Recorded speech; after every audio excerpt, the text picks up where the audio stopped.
জনাবে মুহাম্মদুর রাসূলুল্লাহ সাল্লাল্লাহু আলাইহি সাল্লাম যখন দাইয়াতুল কলবি বললেন, ইয়া রাসূলুল্লাহ, ইয়া হাবিবাল্লাহ, আপনি বলেছেন কোন ব্যক্তি যদি ইসলাম গ্রহণ করে তাহলে তার নিজের সমস্ত গুনাহ মাফ হয়ে যাবে।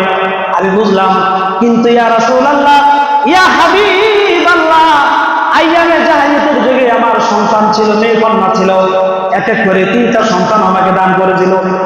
আমার যখন মেয়ে কন্যা হয়েছিল, আমি জাহিলিয়াতের যুগে, বর্বরতার যুগে ইসলাম না থাকার কারণে আমার মেয়েকে জীবন্ত দাফন করেছি। বলেন না আলহামদুলিল্লাহ। বলে কেমন করে দাফন করেছ? দাহিয়া কলবি বলে, আমার সন্তান যখন মেয়ে কন্যা হলো, স্ত্রী আমাকে কোনো কিছুই জানালো না, বা কারণ জানালে পরে আমার মন খারাপ হয়ে যাবে, মন চেহারা কালো হয়ে যাবে। আমাকে কোনো কিছুই জানালো না, জানানো হলো না। এভাবেই এক রাষ্ট্রে তার আত্মীয়র ভিতরে নানার বাড়িতে পাঠানো হলো। যখন মেয়ের বয়স যখন 8 বছর 10 বছর হয়ে গেল, চলাফেরা করতে পারে, সব কিছুই বুঝতে পারে, সব কিছুই ভালো মন্দ বুঝতে পারে, ওই সময় ওই মেয়ের মা বাবার কাছে উপস্থাপন করলো, এই যে তোমার মেয়ে। প্রশ্ন হতে পারে শুরুতেই কেন বাবার কাছে উপস্থাপন করা হলো না? কারণ শুরুতে উপস্থাপন করলে পরে তৎক্ষণাৎ জীবন্ত কবর দিয়ে ফেলতো। একটু দেরি করে এই কারণে উপস্থাপন করা হলো, মেয়ের দিকে তাকাইলে পরে মায়া হয়ে যাবে, মেয়ের দিকে তাকাইলে পরে মায়া লাগবে, মায়া লাগার কারণে ওই মেয়েকে আর কখনোই দাফন করবে না। এই কারণেই মেয়ের বয়স যখন 8 থেকে 10 বছর হয়ে গেল, ওই সময় দাহিয়া কলবির কাছে উপস্থাপন করা হলো। আল্লাহ রাসূল বলেন, তারপরে কি হলো? ইয়া রাসূলুল্লাহ, ইয়া হাবিবাল্লাহ, আমার মেয়েকে যখন আমার কাছে উপস্থাপন করা হলো, আমার মনের ভিতরে ওই আইবা জাহালিয়াতের কথা আমার দিলের ভিতরে নাড়া দিল। আরে এমন কেমন পাপের কাজ! আমার মেয়ে আছে, সমাজের ভিতরে কিভাবে চেহারা দেখাবো, সমাজ আমাকে কি বলবে, এই চিন্তা যখন আমার দিলের ভিতরে আসলো, স্ত্রীর চোখে ফাঁকি দিয়া বললাম, মেয়েকে সাজায় দাও, মেয়েকে সাজানো হোক। মেয়েকে সাজানো দেওয়া হলো। মেয়েকে এক জায়গায় ঘোরানোর জন্য বাহানা করে দাহিয়া কলবি বলে আমি এক জায়গায় নিয়ে গেলাম, পাহাড়ের দিকে নিয়ে গেলাম। পাহাড়ের দিকে নিয়ে যাওয়ার পরে মেয়েকে যখন দাফন করবো, কবর খনন করার পরে যখন মেয়েকে আমি দিলাম, ছোট্ট মেয়ে যখন বললো, বাবা বাবা, তুমি কেন আমাকে দাফন করতেছো, আমার কি অপরাধ? এইভাবে যখন কান্না করতেছে, আমার হৃদয় কখনোই মানছে না, কারণ সমাজের চাপ আছে, সমাজ কি বলবে, আমার মেয়ে যদি বড় হয় সমাজের কাছে আমি কিভাবে মুখ দেখাবো? ইয়া রাসূলুল্লাহ, ইয়া হাবিবাল্লাহ, সমাজের মানুষ কি বলবে, সমাজের দিকে কিভাবে আমি উত্তর দিব, সমাজকে কি বলবো? এই কারণে আমার মেয়েকে আমি নিজ হাতে জীবন্ত দাফন করেছি। ইয়া রাসূলুল্লাহ, আমার কি কোনোদিন ক্ষমা হতে পারে?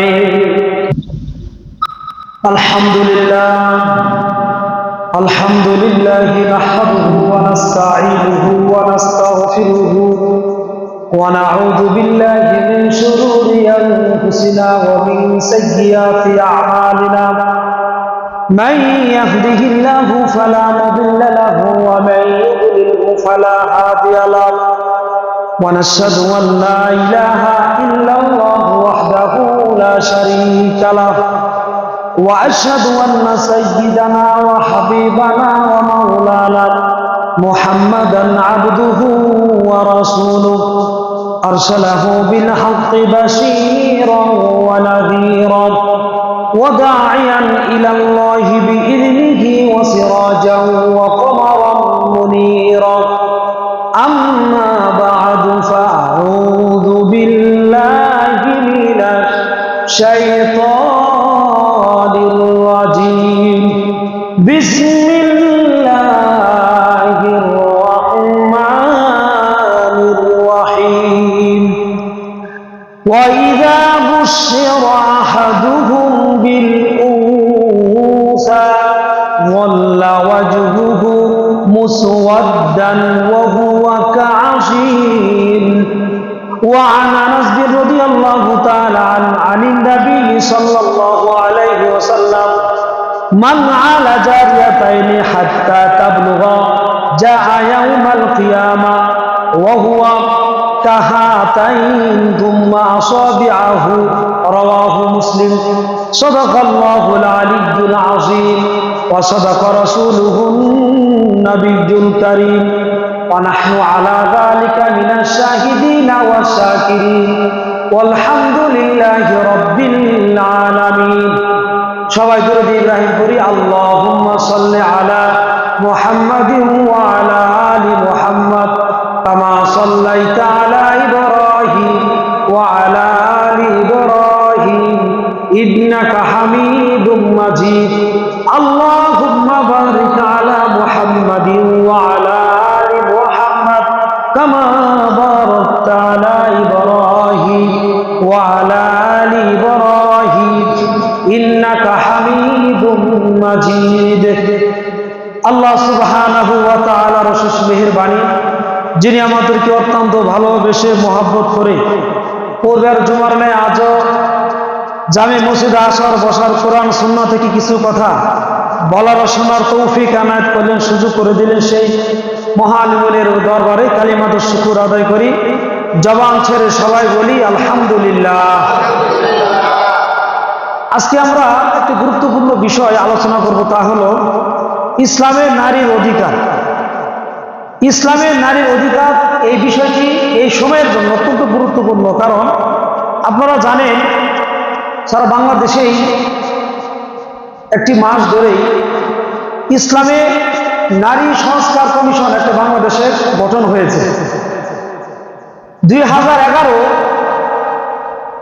ওই মুহূর্তে একটা নারী নীতিমালা, একটা সংগঠন, একটা নীতিমালা তৈরি হয়েছিল, যাদের দাবি, আজকের দাবি 2011-র দাবি 2025-এর দাবি, ওই নীতিমালার দাবি একটাই যে নারী পুরুষের সমান অধিকার। কিন্তু আল্লাহর কোরআন যাকে যে অধিকার দিয়েছে এটা কি ন্যায্য করেছে নাকি জুলুম করেছে? ন্যায্য করেছে। আমরা কেউ হয়েছি বাবা, কে হয়েছি ভাই, কে হয়েছি ছেলে। মেয়েদের ভিতরে এমনই, কোনো মেয়ে হলো কারো মেয়ে, কারো বোন, কারো স্ত্রী, এভাবে স্তর আছে না নাই? আছে। আল্লাহ সুবহানাহু ওয়া তাআলা যাকে যতটুক দিলে পরে তার অধিকার পরিপূর্ণ আদায় হবে, ইনসাফ হবে, সেই পরিমাণ হক আল্লাহ রাব্বুল আলামিন তার বান্দা ও বান্দির প্রতি আল্লাহ তাআলা সমানভাবে অধিকার দিয়েছেন মানব জাতির সফলতা ও কামিয়াবির জন্য। আল্লাহ সুবহানাহু ওয়া তাআলা নারীদেরকে কি অধিকার দিয়েছেন, আর অন্য অন্য ধর্মে নারীদের কি অধিকার, কি মর্যাদা, এটা না বুঝলে ইসলাম যে কি মর্যাদা দিয়েছে এটা বোঝা যাবে না। আমরা এখন দেখব পৃথিবীতে বিভিন্ন ধর্ম আছে না নাই? ইহুদি ধর্ম, খ্রিস্ট ধর্ম, নাসাই এবং বৌদ্ধ, হিন্দু, সনাতন ধর্ম, এইভাবে নানা রকম ধর্ম আছে। এই সমস্ত ধর্মের মধ্যে তাদের এই ধর্মগুলো তাদের নারীদেরকে কি অধিকার দিয়েছে, এটা যদি আমি বুঝি তাহলে ইসলাম নারীদেরকে কি অধিকার দিয়েছে এটা বোঝা বড় সহজ।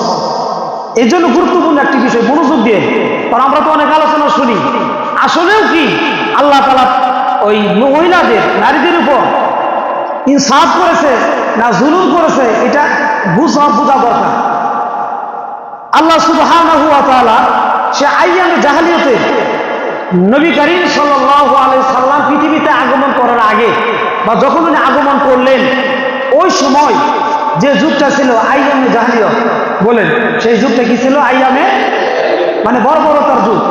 যেই যুগে ইসলাম মানুষ বুঝতো না, ধর্ম বুঝতো না, মানুষ হানাহানি কাটাকাটি সব সময় লেগেই থাকতো। ওই অন্ধকারকে দূরীভূত করার জন্য আমার নবী, আপনার নবী, দয়ার নবী জনাবে মুহাম্মদুর রাসূলুল্লাহ সাল্লাল্লাহু আলাইহি সাল্লামকে পৃথিবীতে আগমন করলেন। আল্লাহ রসুল পৃথিবীতে এই অন্ধকার যুগে এসে সারা পৃথিবীর অন্ধকার দূর করলেন। ইসলামের আলো, ধর্মের আলো, কোরআনের আলো সমাজে, রাষ্ট্রে প্রতিষ্ঠিত করলেন। বলেন সুবহানাল্লাহ। এখন আমরা দেখি কোরআনে সূরা নাহলের ৫৮ নম্বর আয়াত, হযরতে ঈসা আলাইহিস সালাতু ওয়াস সালাম খ্রিস্ট ধর্মে নারীদের কি অবস্থা, আমরা জাহেলিয়ত যুগ থেকে ধরে তারপরে ঈসা আলাইহিস সালাতু ওয়াস সালামের যুগে গেলাম। আল্লাহ রাসূল সাল্লাল্লাহু আলাইহি সাল্লাম যখন পৃথিবীতে আসলেন, ওই সময়টা ছিল বলেন আইয়ামে জাহেলিয়ত যুগে। ওই সময়টা কি ছিল? আইয়ামে জাহালিয়াতের যুগ। ওই যুগে নারী হলে, মেয়ে কন্যা হলে কি মনে করতো? আল্লাহ তাআলা ওই দৃশ্য, ওই ইতিহাস পবিত্র কালামুল্লাহ রিপোর্ট করে তুলে ধরছেন। বলেন সুবহানাল্লাহ। আল্লাহ বলেন ওয়াইযা বুশিরা আহাদুহুম বিল উনসা, যখন তাদের কারো মেয়ে সন্তান হইতো আর সংবাদ দেওয়া হতো, ওহে লূত তোমার মেয়ে হয়েছে, এইভাবে যখন সংবাদ দেওয়া হতো, জল্লা ওয়াজহু, তার চেহারা হয়ে যেত মুসওয়াদ্দান, কালো। যখন আইয়ামে জাহালিয়াতের কোনো পুরুষকে সংবাদ দেওয়া হতো, ভাই তোমার ঘরে সন্তান, মেয়ে সন্তান হয়েছে, কন্যা সন্তান হয়েছে, এই কথা শোনার পরে আল্লাহর কোরআন বলে তাদের চেহারা কালো হয়ে যেত। বলেন তাদের চেহারা কেমন হয়ে যেত? এখন মেয়ের কথা শুনে, মেয়ের পৃথিবীতে আগমন করেছে এই সংবাদ শুনে যার চেহারা কালো হয়, এটা কি মুমিনের সিফত নাকি আইয়ামে জাহালিয়াতের সিফত? আমার কথা না, কোরআনের কথা, কোরআনের কথা।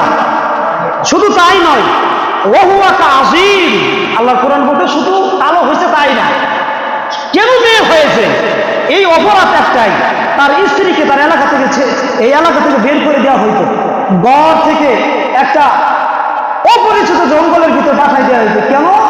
সে কন্যা সন্তান প্রসব করেছে। দোষ একটাই, অপরাধ একটাই। এখন আমি আপনাদের খেদমতে প্রশ্ন করি, মেয়ে দেওয়া, ছেলে দেওয়া, এগুলো কার দেওয়া? জোরে বলে, এটা কার দেওয়া? কারো হাতের কোনো শক্তি আছে? আল্লাহ রাব্বুল আলামিন এই কথাটাও কোরআনে এক জায়গায় বলে, আমি চাইলেই মেয়ে দেই, আমি চাইলেই ছেলে দেই, কাউকে তো আমি কিছুই দেই না, এমনি ভাবে রেখে দেই। আপনারা জানেন অনেক সময় অনেক বিবাহ হয়েছে, আমরা দেখেছেন 30 বছর হয়ে গেছে, কোনো মেয়ের সঙ্গে কিছুই নাই। আমাদের পরিভাষা বলে বান্দা মহিলা, আপনারা কি বলে? বান্দা মহিলা। আচ্ছা আচ্ছা, এই যে আল্লাহ তাআলা কাউকে ছেলে দিলেন, মেয়ে দিলেন, কাউকে কোনো কিছুই দিলেন না, এগুলো সন্তান দেওয়া না দেওয়া একমাত্র ক্ষমতার মালিকে আল্লাহ। এটা কি বিশ্বাস করা প্রত্যেক মুসলমানের জন্য ফরজ কিনা? মানে কেউ যদি বলে না ছেলে হোক মেয়ে হোক এটা আমি জানি না, মেয়ে যদি হয় আর ছেলে যদি না হয় আমি আমার স্ত্রীকে রাখবো না, বলে না, এ চিন্তা চেতনা এটা কি মুসলমানের চিন্তা নাকি ইহুদি খ্রিস্টানদের চিন্তা? আল্লাহ রাব্বুল আলামিন সেই কথাটাই সারা পৃথিবীর মুসলমানদেরকে জানাই দিলেন, ও পৃথিবীর মুসলমানেরা, এই কোরআনের দিকে তোমরা লক্ষ্য রাখো। এই কোরআনের ভিতরে আছে আইয়ামে জাহালিয়াতের যুগে যখন কোনো মেয়ে হতো, মেয়ের সংবাদ পেয়ে বাবা কালো, চেহারা কালো করে দিত, কথা বলতো না। শুধু তাই নয়, তার চেহারা তা আজিম, পাথরের মতো হয়ে যেত, পাথর তো কোনো কথা বলে না। সন্তান বলতো তো তোমার মেয়ে হয়েছে, কোনো কথা নাই, মেয়ে হয়েছে কোনো আলোচনা নাই, সব বন্ধ। কারণ তার ঘরে কেন মেয়ে আসলো? এটা হলো জাহেলিয়াতের যুগে বর্ণনা করতেছে, আস্তে আস্তে ধীরে ধীরে আলোচনা করব। এখন এই যে পৃথিবীতে আমাদের দেশে ছেলে বা নারী তাদের যে পৃথিবীতে চলবে, তাদের নীতিমালা কি হবে, এই নীতিমালা নির্ধারণ করার মালিক একমাত্র আল্লাহ। কথা বলেন ঠিক না বেঠিক? আমি বুঝাবো। কারণ ছেলে হোক মেয়ে হোক সৃষ্টি করছেন কে? জোরে বলেন, সৃষ্টি করছেন কে? আল্লাহ বলেন আলা লাহুল খালক, বুঝেন, ওয়াল আমর, সৃষ্টি যার, আইন চলবে তার। কথা বলেন ঠিক না বেঠিক? আল্লাহ তাআলা বলতেছেন সৃষ্টি করেছে আমি, ছেলে দিয়ে মেয়ে দিয়ে সৃষ্টি তো করেছে আমি। ওই ছেলে কতটুকু পাবে না পাবে, মেয়ে কতটুকু পাবে না পাবে, আমি তো সৃষ্টিকর্তা, আমি কোরআনের ভিতরে ঘোষণা করেছি। সুতরাং পৃথিবীর কোনো নীতিমালা চলবে না, আল্লাহর নীতি নিয়েই সারা পৃথিবীর মানুষকে চলতে হবে। কথা বলুন ঠিক না বেঠিক? এই নীতিমালা যারা মানবে না, এই আদর্শ যারা মানবে না, তারা কি কখন মুসলমান হইতে পারে? জোরে বলেন, হইতে পারে? 2011 সারা দেশেই হলো নারী পুরুষ নারীর সমান অধিকার। আপনারা জানেন 2011 সালে সেই প্রতিবেদন এখনো আছে। সারা দেশের মুসলমান জনগণ, মুসলিম তাওহীদি জনতা সংগ্রাম করলো যে কি এই আইন নীতিমালা, নারী নীতিমালা, এটা ডাইরেক্ট আল্লাহর কোরআনের সাথে সাংঘর্ষিক। যে বিধান, যে রাষ্ট্রের বিধান কোরআনের সাথে বিরোধী, হাদিসের সাথে সাংঘর্ষিক, ওই কথা ওই আইন কোন মুসলমান মানতে পারে? কারণ যারা নাকি আল্লাহর আইন বাতিল করে নিজেদের আইন বাস্তবায়ন করে প্রণয়ন করে, আল্লাহ বলেন ফাতাগা, তারা হলো শয়তান, বলে নাউযুবিল্লাহ। আর এদের ঠিকানা হলো, কোরআন বলেছেন জাহান্নাম। তাদের ঠিকানা যারা নাকি আল্লাহর আইনকে পরিবর্তন করে বাতিল করে নিজেদের আইন বাস্তবায়ন করতে চায়, কোরআনের ভাষায় ইসলামের দৃষ্টিতে তারা হলো তাগুত, মানে সীমা লঙ্ঘনকারী, এদের ঠিকানা জাহান্নাম, বলে নাউযুবিল্লাহ। তাহলে কি কোনো মানুষ, কোন ধর্মের মানুষ, কোন মুসলমান, কোন রাষ্ট্রপ্রধান আল্লাহর আইনকে পরিবর্তন করে মন গড়া আইনকে বাস্তবায়ন করতে পারে? যারাই করবে তাদের ফলাফল কি? তারা শয়তান। শয়তানের ঠিকানা কোথায়? জাহান্নাম। এবার আসুন, বলতেছিলাম সৃষ্টি করেন আল্লাহ পুরুষ বা মহিলা।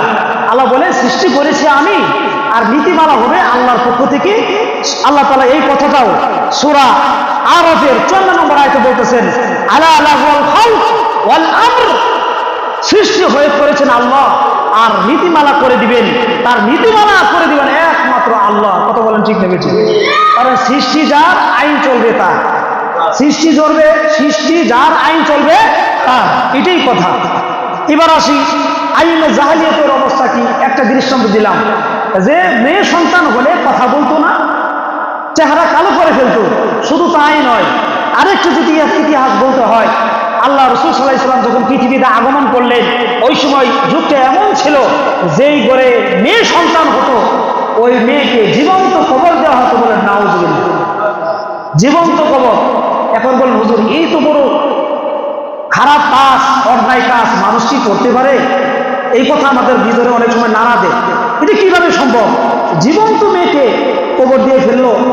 কিন্তু আপনারা জানলে অবাক হবে, আমাদের বর্তমানে দেশে আমরা এমন কিছু পরিকল্পিতভাবে, এমন কিছু পরিকল্পনাভাবে, এমন কিছু সন্তানকে মানে নষ্ট করা হয়, মেরে ফেলা হয়। ওই যুগে মানুষ তো সন্তানকে জীবন্ত কবর দিত 10 বছর 8 বছর হইলে। এই যুগের মানুষ কিন্তু ওই যুগ থেকে কখনো কম না। ওরা তো জীবন্ত দিচ্ছে, কিছুদিন তাদের পৃথিবীতে চলাফেরা করার মতো, আল্লাহর নাজ নিয়ামত দেখার মতো সুযোগ দিয়েছিল।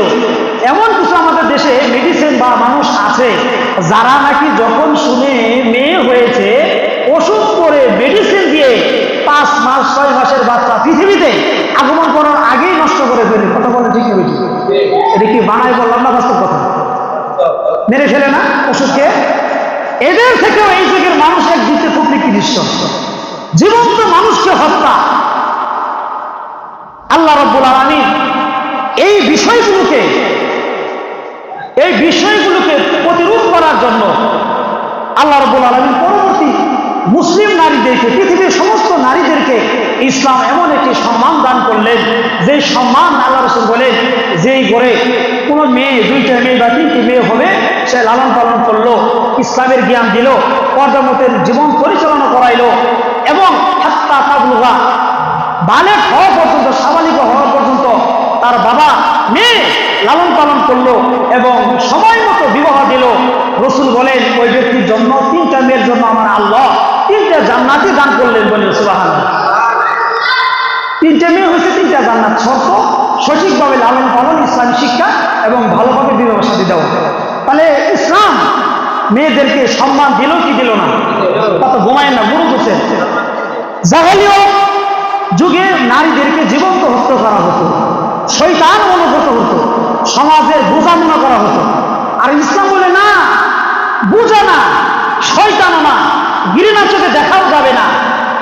মেয়ে হলো মায়ের জাতি, নারীর জাতি, এদের নিচেই আল জান্নাত তাকদাদু উম্মাহাত, হাদিসের ভিতরে এক অংশ রাসূল বলেন, এই নারী জাতির পায়ের নিচেই সন্তানের বেহেশত। বলেন সুবহানাল্লাহ। তাহলে জাহেলিয়তের যুগে নারীদেরকে খারাপ মনে করা হতো, জীবন্ত খবর দেওয়া হতো। একজন সাহাবী ছিলেন হযরতে দাহিয়া কলবি, পরবর্তী সময় ইসলাম গ্রহণ করেছে, আপনারা অনেক বড় শুনেছেন।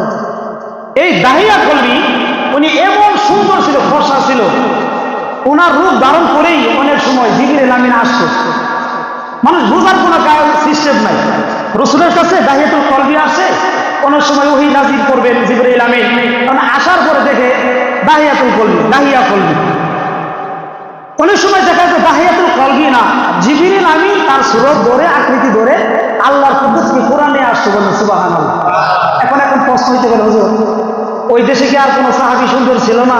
তো দাহিয়া কলবি সুরত ধরে আসতে হবে, কারণ দাহিয়া কলবি অনেক সুন্দর ছিলেন, একদম দমদমা সাদা ছিল, মানে বলা যায় ফেরেশতার মতো সুন্দর ছিল, যার কারণে আল্লাহ আর রাসূল সাল্লাল্লাহু আলাইহি সাল্লামের কাছে যখন ওহী আসতো, এই জিবরিল আমিন ওই দাহিয়া কলবি সুরত ধরে আসতো।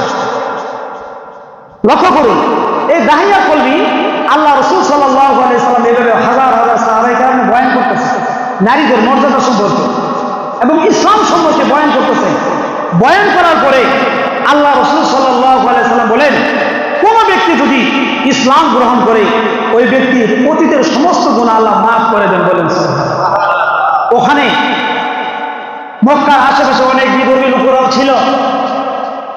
এই কথা যখন দাহিয়া কলবি শুনলেন যে নাকি ইসলাম গ্রহণ করবে, আল্লাহ রাব্বুল আলামিন তার অতীতের সমস্ত গুনাহ মাফ করে দিবেন, দাহিয়াতুল কলবি অতীতের এরকম কয়েকটা সন্তান জীবন্ত দাফন করেছে, বলে নাউজুবিল্লাহ। আল্লাহ রাসূল সাল্লাল্লাহু আলাইহি ওয়াসাল্লাম বললেন, ইয়া রাসূলুল্লাহ, ইয়া হাবিবাল্লাহ, আল্লাহ কি আমার জীবনের গুনাহ মাফ করবেন? তা হ্যাঁ, অবশ্যই মাফ করবেন। আবার আলোচনা করলেন, ইসলাম গ্রহণ করলে অতীতের সমস্ত গুনাহ মাফ। দাহিয়া কলবি আবার, ইয়া রাসূলুল্লাহ, আল্লাহ কি আমাকেও মাফ করবেন? রাসূল বললেন, আরে বলছি তো তোমাকে ক্ষমা করবে। আল্লাহ রাসূল সাল্লাল্লাহু আলাইহি সাল্লাম যখন বারবার বলতেছেন, ইয়া রাসূলুল্লাহ, আল্লাহ কি আমাকেও ক্ষমা করবেন, এই কথা যখন বললেন, আল্লাহ রাসূল বুঝতে পেরেছেন অবশ্যই ঘটনা একটা আছে। দাহিয়াতুল কলবি বলল যে তুমি এমন কি বিষয় নিয়ে তুমি ভয় পাচ্ছ যে আমি আল্লাহ নবী যেখানে বলতেছি ইসলাম গ্রহণ করলে অতীতের সমস্ত গুনাহ মাফ হয়ে যায়, এরপরও তুমি ভয় পাচ্ছ কেন? কোন জিনিস তোমাকে ভয় পাওয়াচ্ছে? আল্লাহর নবী জনাবে মুহাম্মদুর রাসূলুল্লাহ সাল্লাল্লাহু আলাইহি সাল্লাম যখন দাহিয়াতুল কলবি বললেন, ইয়া রাসূলুল্লাহ, ইয়া হাবিবাল্লাহ, আপনি বলেছেন কোন ব্যক্তি যদি ইসলাম গ্রহণ করে তাহলে তার অতীতের সমস্ত গুনাহ মাফ হয়ে যাবে। আমি বুঝলাম, কিন্তু ইয়া রাসূলুল্লাহ, ইয়া হাবিবাল্লাহ, আইয়ামে জাহিলিয়াতের যুগে আমার সন্তান ছিল, মেয়ে কন্যা ছিল, এক এক করে 3টা সন্তান আমাকে দান করেছিল। আমার যখন মেয়ে কন্যা হয়েছিল, আমি জাহিলিয়াতের যুগে, বর্বরতার যুগে ইসলাম না থাকার কারণে আবার মেয়েকে জীবন্ত দাফন করেছি। বলেন নাউযুবিল্লাহ। বলে কেমন করে দাফন করেছ? দাহিয়া কলবি বলে, আমার সন্তান যখন মেয়ে কন্যা হলো, স্ত্রী আমাকে কোনো কিছুই জানালো না, বা কারণ জানালে পরে আমার মন খারাপ হয়ে যাবে, মন চেহারা কালো হয়ে যাবে, আমাকে কোনো কিছুই জানালো না, জানানো হলো না। এভাবেই এক রাষ্ট্রে তার আত্মীয়র ভিতরে নানার বাড়িতে পাঠানো হলো।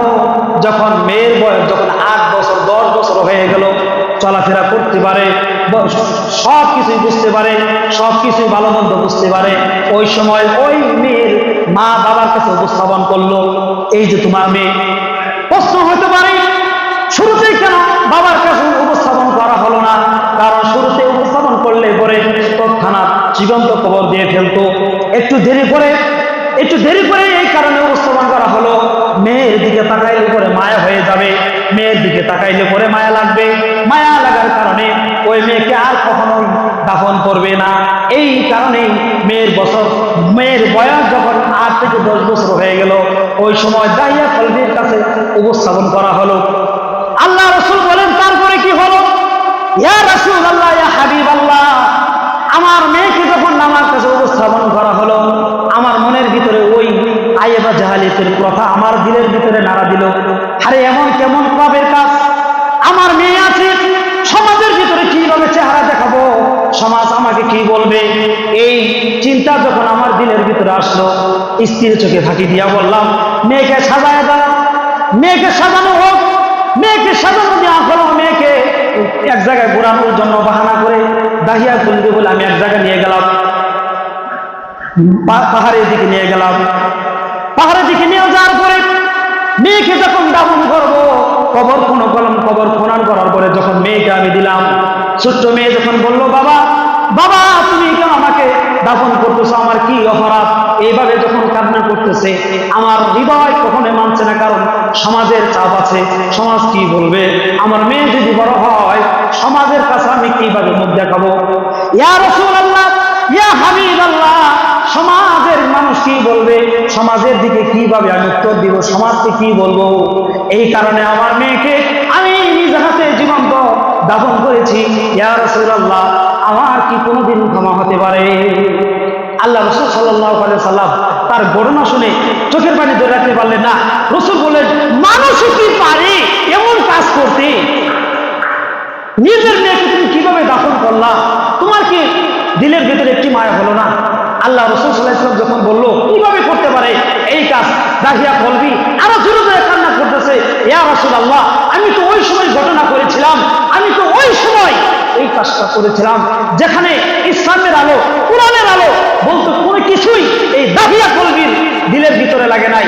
আপনি আসছেন ইসলামের আলোর কথা যখন বললেন, ইসলামের দিকে যখন দাওয়াত দিলেন, ইসলাম মানলে অতীতের সমস্ত গুনাহ মাফ হয়ে যায়। এখন বুঝতে পারলাম, আমি যদি ওই মেয়েকে না মেরে লালন করতাম, পালন করতাম, আর সঠিকভাবে ইসলামী শিক্ষা দিয়ে যদি ভালো জায়গায় যদি বিবাহ দিতে পারতাম, তাহলে আল্লাহ রাব্বুল আলামিন আমার 3টা মেয়ের বদৌলতে 3টা জান্নাত আমাকে আল্লাহ দান করতেন। বলেন সুবহানাল্লাহ। এই ছিল বর্বরতার যুগ, যে যুগে কন্যা সন্তান হলে পরে মানুষ খারাপ চোখে দেখত। কোরআনে বলছেন যে, আল্লাহ তাআলা কোরআনে বলতেছেন যে ওয়াজহুহু মুসওয়াদ্দা, ওই যুগে মেয়ে হইলে চেহারা কালো করে ফেলতো। আমাদের অনেক সময় দেখবেন এটা সমাজে এখনো আছে, যে 3টা মেয়ে, কারো 4টা মেয়ে, চেহারা খারাপ, মন খারাপ, আরে আমার ঘরে ফেলে শুধু আল্লাহ মেয়েই দিল, এমন অভিযোগ আছে না নাই? জোরে বলেন, আছে না নাই? বলেন তো, ছেলে দেওয়া মেয়ে দেওয়া সব দেওয়ার মালিক কে? এখানে তো কোনো স্ত্রীর দোষ নাই, সব তো দিয়েছেন আল্লাহ। আর আল্লাহ দিয়েছেন, এ তো অসন্তুষ্ট হওয়ার কারণ নাই। রাসূল পাক হাদিসের ভিতরে বলেন যে মান আলা জারিয়াতাইন, যে ব্যক্তি, তিরমিজির হাদিস, যে ব্যক্তি যার ঘরে আল্লাহ রাব্বুল আলামিন 3টা সন্তান দান করলো, মেয়ে সন্তান, সে লালন করলো, পালন করলো, এরপরে ইসলামী শিক্ষা দিয়ে বড় করলো এবং সময় মতো এক জায়গায় ভালো বিবাহ দিল, আল্লাহ রাসূল বলেন ওই ব্যক্তির জন্য 3টা মেয়ের জন্য আল্লাহ 3টা জান্নাতি পরকালে দান করবেন। বলেন সুবহানাল্লাহ। জোরে বলা যাবে কি সুবহানাল্লাহ? তাহলে মেয়ে হওয়ার ফজিলত কম না বেশি? অনেক বেশি। কিন্তু ছেলে হলে এমন কিছু ফজিলত নাই যে মান্নাহু ইবনাতানে, এভাবে নাই। হাদিসে পরবর্তী কি ব্যাখ্যা আছে, কিন্তু ডাইরেক্ট একাধিক সহিহ হাদিস আছে, যেই ঘরে সন্তান, মেয়ে সন্তান হলো, একটা হলো অথবা 2টা বা 3টা, এই মেয়েকে সে লালন করলো, ইসলামী শিক্ষা দিল, আল্লাহ রাসূল বলেন ওই ব্যক্তির জন্য 3টা হলে 3টা জান্নাতি আল্লাহ দান করবেন। বলেন সুবহানাল্লাহ। খ্রিস্টান ধর্মে নারীদেরকে শয়তান মনে করা হতো। খ্রিস্টান ধর্মে নারীদেরকে কি মনে করা হতো? এটা জোরে বলেন, কি মনে করা হতো? শয়তান। দলিল সূরা মরিয়ম। হযরত মরিয়ম আলাইহিস সালামের যখন আম্মা, অর্থাৎ হযরত ঈসা আলাইহিস সালামের নানি, মরিয়মের মা ইমরান, ইমরান হলো ঈসা আলাইহিস সালামের নানা, নানি।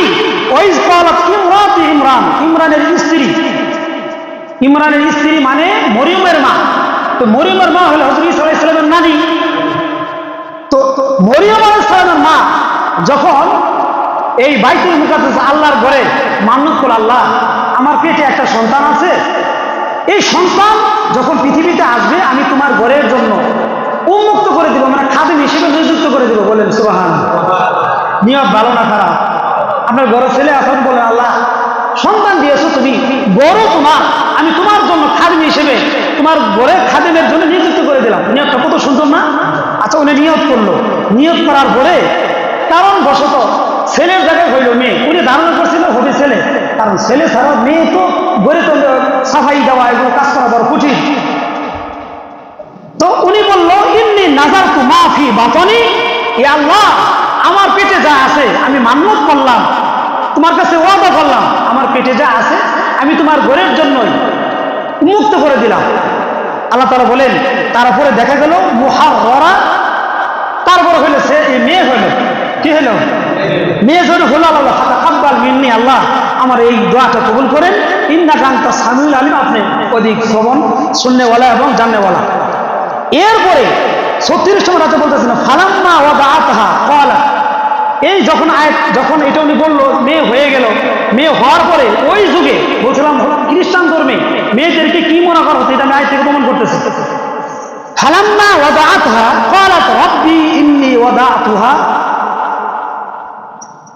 ফালাম্মা ওয়াদাআতহা, যখন সে কন্যা সন্তান প্রসব করলো তারপরে বলল ক্বালাত রাব্বি ইন্নী, হে রব্বুল আলামিন আমি তো কন্যা সন্তান জন্মগ্রহণ করেছি।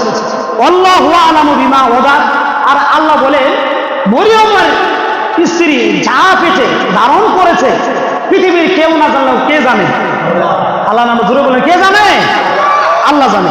আল্লাহ তাআলা বলতেছেন যে এই কথা যখন সমাজের ভিতরে আসলো যে মরিয়মের ইমরানের স্ত্রী মান্যত মেনেছে ছেলে ঘরে নিযুক্ত করবে, কিন্তু ওইটাই মেয়ে। এই মেয়ে যখন আসলো নানা রকম সমাজের ভিতরে বললো তো এর ঘরে তো শয়তান জন্মগ্রহণ করেছে, বলেন নাউজুবিল্লাহ। আল্লাহ বলেন আমি ইমরানের স্ত্রীকে সান্ত্বনা দিলাম, সমাজ যাই বলুক এতে কোনো মনোক্ষণ হওয়ার কোনো কারণ নেই। পরে অংশ বলেন ওয়ালাইসা যাকারু কাল উনসা, ছেলেরা মেয়েদের মতো নয়। একটু ব্যাখ্যার বোঝা আছে, ছেলেরা কাদের মতো নয়? আচ্ছা, এই আয়াত দ্বারা মেয়েদের সম্মান বোঝানো হয়েছে। এখন বুঝুন হুজুর, ছেলেরা মেয়েদের মতো নয় এই কথা বলে সম্মান কিভাবে বাড়ে? এটা বুঝতে হলে একটা আরবি ভাষার দিকে যান। আরবি একটি ভাষা, একটি নীতিমালা আছে, যাকে যে বস্তুকে যার দিকে তুলনা করা হয় ওই ব্যক্তির সম্মান বেশি। কথা বুঝলেন? এটা আমরা দেশের ভিতরেও জানি, যেই ব্যক্তিকে বস্তুকে যে বস্তুর দিকে বা ব্যক্তির দিকে তুলনা করা হয়, যেমন এভাবে আমরা বলি এই লোকটা একদম আল্লাহর ওলি, মানে আল্লাহর ওলির সাথে লোকটাকে তুলনা করা হলো, অথবা এই লোকটা খুব সতের সাথে তুলনা করা হলো, তাহলে সব ভালো, নবীরা ভালো, নেককার ভালো, আল্লাহর ওলিরা ভালো। এর কারণে আমরা উদাহরণ দিই এই লোকটা ওই লোকের মতো। আরো একটু সহজ উদাহরণ দিলে আমরা সবই বুঝি। আমরা যখন কিছু ছেলেদেরকে দেখি, যুবকদেরকে দেখি অনেক শক্তিশালী ইয়ান, ওই সময় বলি এ লোকটা বাঘের মতো শক্তি, বলি কি বলি না? কেন বলি? বাঘ অনেক শক্তিশালী, বাঘের সাথে মিলানোর বাদে বোঝা যায় এই ছেলেটা এই লোকের বাঘের মতো শক্তি আছে। আল্লাহ তাআলা বলতেছে ওয়ালাইসা যাকারু কাল উনসা, ছেলেরা মেয়েদের মতো নয়। কি দিক থেকে নয়? মেয়েদের সম্মান আল্লাহর কাছে অনেক বেশি, বলেন সুবহানাল্লাহ। আরবি ভাষা দিয়ে একটা সম্মান করা হয়েছে। এই যে নারীদেরকে খ্রিস্টান ধর্মে মনে করা হতো শয়তান, ওই যুগকে ক্যান্সেল করে আল্লাহ রসুলের যুগে আল্লাহ রসুলকে জাহেলিয়াতের যুগে পাঠানোর পরে সারা পৃথিবীর অন্ধকারকে দূর করার পরে আল্লাহ রসুল হাদিস বর্ণনা করলেন, আজ থেকে যে মেয়েকে যারা লালন করবে, পালন করবে এবং ইসলামী শিক্ষা দিবে, পর্দা মতো জীবন পরিচালনা করাবে এবং সময় মতো বিবাহ দিবে, আল্লাহ রসুল বলেন ওই ব্যক্তির জন্য আজ থেকে ঘোষণা করে দিলাম, 3টা হলে 2টা হলে ওই ব্যক্তির জন্য 2 বা 3টা জান্নাত আল্লাহ রাব্বুল আলামিন দান করে দিবেন, বলেন সুবহানাল্লাহ। শুধু তাই নয়, রসুল বলেন যে ওয়াদুকনা আসাবিআহু, হাসরের ময়দানে ওই মেয়েওয়ালার বাপ যার কাছে আল্লাহ 3টা মেয়ে দিয়েছিল, লালন করলো, ইসলাম শিক্ষা দিল, ওই লোকের সাথে আমি নবী মুহাম্মদ একসাথেই বসবাস করবো জান্নাতে, বলেন না সুবহানাল্লাহ। মুসলিমের হাদিস। খ্রিস্টান ধর্মে আমরা পাইলাম নারীদের কোনো সম্মান নাই, জাহেলিয়াতের দিকেও সম্মান নাই, আর বিভিন্ন ধর্ম সময় নাই, বিভিন্ন ধর্মের ভিতরে মানুষই মনে করা হতো না। বৌদ্ধ ধর্মের ভিতরে সমস্ত পাপের মূল মনে করা হয় হিন্দু বৌদ্ধ ধর্মে, এখনো বৌদ্ধ ধর্মের ভিতরে এখনো আছে, হিন্দু ধর্মও আছে। আল্লাহ রাব্বুল আলামিন এই সমস্ত সব কিছু পূর্বের সমস্ত প্রথা বাদ দিয়ে এমন একটি ইসলাম শান্তির ব্যবস্থা করলেন যে এই ধর্মে যারাই নারী হোক পুরুষ হোক জন্মগ্রহণ করবে, আল্লাহ রাব্বুল আলামিন তাদেরকে সমান সমান সওয়াব বা প্রতিদান দান করবেন, বলেন সুবহানাল্লাহ। আল্লাহ এক জায়গায় বলে মুমিন মুসলমান নারী হোক পুরুষ হোক যারা নাকি সৎ কাজ করবে, আমলে সলে করবে, আমি আল্লাহ তাদেরকে সমপরিমাণ আজরে আজিম মহান প্রতিদান দান করব এবং জান্নাতের মালিক বানাই দিব, বলেন সুবহানাল্লাহ। ইসলাম তাদেরকে সম্মান আর সম্মানই দিলেন। শুধু তাই নয়, যখন কোনো ঘরে প্রথমত সন্তান মেয়ে সন্তান হয়, একদল ফেরেশতা সালাম দেয়, আসসালামু আলাইকুম ইয়া আহলাল বাইত, এভাবে ঘোষণা করে এবং সুসংবাদ দিতে থাকেন, বলেন সুবহানাল্লাহ। আল্লাহর নবী জনাবে মুহাম্মদুর রাসূলুল্লাহ সাল্লাল্লাহু আলাইহি সাল্লাম বলেন, কোন মেয়ের ঘরে যখন কোন কন্যা সন্তান জন্মগ্রহণ করে, যখন পেটে প্রথম জন্মগ্রহণ করে, এখনো পৃথিবীতে আসে নাই, একদল নূরের ফেরেশতারা ঘোষণা করে, আসসালামু আলাইকুম ইয়া আহলাল বাইত, হে ঘরের মালিকেরা, তোমাদের উপর শান্তি বর্ষিত হোক, বলেন সুবহানাল্লাহ। ফেরেশতাদেরকে ঘোষণা করা হয়, আল্লাহ রাব্বুল আলামিন তোমরা তাদেরকে শান্তির ঘোষণা করো, সুসংবাদ দাও, যেই ঘরে মেয়ে সন্তান আসবে, বলেন সুবহানাল্লাহ। শুধু তাই নয়, আল্লাহর নবী জনাবে মুহাম্মদুর রাসূলুল্লাহ সাল্লাল্লাহু আলাইহি সাল্লাম বলেন, কোন মেয়েকে, মেয়ের বাবার আল্লাহ রাসূল সাল্লাল্লাহু আলাইহি সাল্লাম বলেন, কোন নারী যখন কোন সন্তান প্রসব করবে, জন্ম দিবে, কোন ছেলে বা মেয়ে লালন করলো, আল্লাহ রাসূল সাল্লাল্লাহু আলাইহি সাল্লাম বলে, শুধু তাই নয়, ওই সন্তান ওই মায়ের নিচে ওই সন্তানের জান্নাত, বলেন সুবহানাল্লাহ। কত সম্মান দান করলেন, প্রথমত সম্পত্তি দিলেন, ন্যায্য সম্পত্তি দিলেন, সম্মান দিলেন, নারী জাতিকে মায়ের জাত বিভিন্ন ধরনের সম্মান দিয়ে তাদেরকে সম্মান দিতে আল্লাহ রাব্বুল আলামিন তাদেরকে সম্মানিত করে দিলেন। শুধু তাই নয়, আল্লাহ রাসূল সাল্লাল্লাহু আলাইহি সাল্লাম বলেন, ওই মা যখন ওই সন্তানের জন্য দোয়া করে, আল্লাহ রাব্বুল আলামিনের কাছে দোয়াটা যাওয়ার সঙ্গে সঙ্গে ওই মা, যে মা তার ছেলে বা মেয়ের জন্য দোয়া করলো, মায়ের দোয়াটা আমার আল্লাহ সঙ্গে সঙ্গে কবুল ও মঞ্জুর করে নেন, বলেন সুবহানাল্লাহ। তাহলে মায়ের সম্মান কি? আল্লাহ রাসূলের দরবারে একজন সাহাবী গিয়েছেন, আপনারা জানেন, ইয়া রাসূলুল্লাহ, আমার মা আছে, আমি কি জিহাদে যাব না মায়ের আমি সেবা করবো, খেদমত করবো? আল্লাহ রাসূলকে উনি একবার করে তিনবার প্রশ্ন করলেন। আল্লাহ রাসূল একই উত্তর দিলেন, তুমি তোমার মায়ের সেবা করো, তুমি তোমার মায়ের সেবা করো, তুমি তোমার মায়ের সেবা করো, বলেন সুবহানাল্লাহ। চতুর্থবার বললো সেবার কথা, বাবার কথা তারপরে বলছে। তৃতীয়বার মায়ের কথাই বললেন। চতুর্থবার বলছেন মায়ের পরে তোমার বাবাকে সম্মান করবা, সেবা করবা। তাহলে এগুলো হাদিস দ্বারা বোঝা যায় যে মায়ের জাতি, মায়ের সম্মান, নারীদের সম্মান কম না বেশি? শুধু বেশি না, অনেক বেশি, অনেক বেশি। আল্লাহ রাব্বুল আলামিন আমাদের এই বিষয়গুলো ভালোভাবে বোঝার এবং অনুধাবন করার তৌফিক দান করে, সবাই বলি আমিন। বলতেছিলাম যে এই বিষয়টা খুব গুরুত্বপূর্ণ। এই নারী সংস্কার কমিশনের ভিতরে 10টা তারা দাবি করেছে, যে দাবিগুলো ডাইরেক্ট আল্লাহর কোরআনের সাথে সাংঘর্ষিক, বলে নাউজুবিল্লাহ। একটু উদাহরণ দিয়ে আমার আলোচনার শেষের দিকে চলে যাব। দেখেন আল্লাহ রাব্বুল আলামিন নারীদেরকে কিভাবে সম্মান দান করেছে। তারা বলতেছে যে নারীদেরকে আল্লাহ রাব্বুল আলামিন যে আইন করেছে, যে 3 ভাগের 2 ভাগ, অর্থাৎ কোন ঘরে, খেয়াল করে, কোন ঘরে 2জন মেয়ে আছে আর একজন ছেলে আছে, তার বাবা চলে গেছে। এখন সম্পত্তির দিক থেকে, সম্পত্তি এদিকে তো শতাংশ বোঝা যায়, অনেক বিভিন্ন ধরনের কানি আছে, কেউ ডিসিম বলে, কেউ কাঠা বলে, সব জায়গার হিসাব এক না, কিন্তু শতাংশ সবাই বুঝে। জোরের 5% জায়গা আছে, অথবা 1 কোটি টাকা আছে, 1 কোটির ভিতরে ওয়ারিশ সূত্রে লোক আছে কয়জন? 3 জন, মেয়ে 2 জন, ছেলে 1 জন। এখন কোরআনের আইন অনুযায়ী 2 জন মেয়ে বা যা পাবে, ছেলে একাই তা পাবে। তাহলে 1 কোটির ভিতরে যদি মনে করেন 2 জনের সমান হয়, তাহলে 3 ভাগের 2 ভাগ পাবে ছেলে আর 1 ভাগ পাবে মেয়ে। এটা আমার কথা না, কোরআনের কথা, এটা ফারাইদের কথা। এগুলো বললে রায়তের দিন শেষ হবে না, বোঝার জন্য বলতেছি, এটা আল্লাহর নীতিমালা। এখন এইটাকে কেন্দ্র করে মহিলারা, মানে তারা দাবি করেছে, এটা আমরা মানি না, বলে নাউজুবিল্লাহ। কেন? এটা সমান দিতে হবে। আসলে সমান হলে মেয়েদের সম্মান বজায় থাকে না। ন্যায্য অধিকারটাই আল্লাহ তাআলা তার কোরআন, তার ইসলাম দিয়েছে ন্যায্য।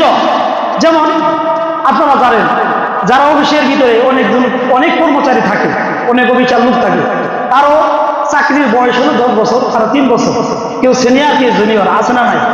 যে ব্যক্তি সিনিয়র 12 বছর কাজ করে, তার স্যালারি, আর যে ব্যক্তি গেছে 1 মাস বা 3 মাস হইল, ওর স্যালারি 1 হবে? আপনারা শান্তিপূর্ণ ভাই বলেন, 1 হবে? এখন যে নতুন গেছে সে বলে এত কিছু সিনিয়র জন্য কিছুই মানি না, সমান দিতে হবে, না হলে সংগ্রাম করবো। এই ধরনের দাবি যদি করে, তাহলে কি অফিসের লোকেরা মেনে নিবে? এটা মানার কথা। এটা বলতে পারেন ন্যায্য তোমার স্যালারি দরকার, ন্যায্য তোমার যে শিক্ষাগত যোগ্যতা আছে, তোমার যে কর্মদক্ষতা আছে, এই অনুযায়ী ন্যায্য যেটা তোমার যেটা প্রাপ্য, ওটাই দেওয়াটাই হলে ইনসাফ, সেটাই দেওয়াটাই ইনসাফ। আল্লাহ তাআলা সমান দিয়েছে, আল্লাহ তাআলা সমান দেয়নি, আল্লাহ ন্যায্য দিয়েছেন। প্রশ্ন হইতে পারে ন্যায্য কেমনে? সে বেশি পাইলাম, আমি কম পাইলাম।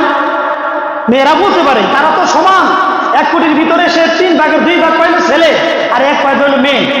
বাহ্যিকভাবে দেখা যায় মেয়েরা কম পাইলো, আসলে মেয়েরা কম পাইলো, মেয়েরা একদিক দিয়ে জিতলো। এখানে আপনি খেয়াল করলে বুঝবেন, মেয়েরা যে 100 টাকার ভিতরে বা 3 টাকার ভিতরে 2 টাকা ছেলে পাইলো, 1 টাকা যে মেয়ে পাইলো, এখন মেয়ে 1 টাকা পেয়ে 3 টাকা, উদাহরণ সহজ হবে, 3 টাকার ভিতরে ছেলে পাইলো 2 টাকা, মেয়ে পাইলো 1 টাকা।